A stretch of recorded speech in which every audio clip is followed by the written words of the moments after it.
Update na itong lalaking gipusil patay at tubangan mismo sa San Isidro Elementary School.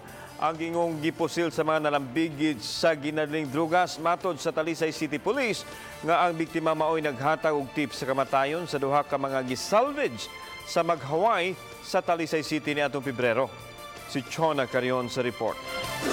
Murag nakita po Sa investigasyon sa kapulisan, gilambigit sa gidiling droga si Jason Narido ug posibleng kauban na usab niini ang nagpapatay kaniya. Kini mo'y pamahayag ni Chief Inspector Arjulito Cabagnot, Deputy Chief sa Talisay City Police Station.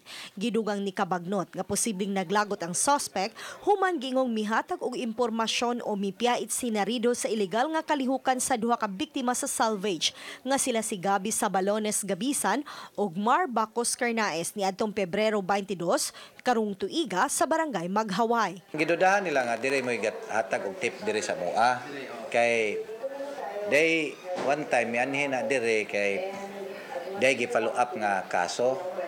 Siguro na nakakita niya yanhin dire sa police station niya gi-assume na nga mo'y gatip sa moa. Pero dili gid siya asset. Actually ma'am dili siya asset sa moa. Dugang ni Cabagnot nga kanunay usab si Narido nga kauban sa usa ka hitman sa self-confessed drug lord nga si Franz Sabalones. Kini si Narido according sa mga information dito sa mga nakailan ma'am sa mga nakuha nga nalambigit kini siya sa mga illegal pod nga ingana nga negosyo. Uban ni Marlon Melgaso, Chona Carion, Balitang Bisdak.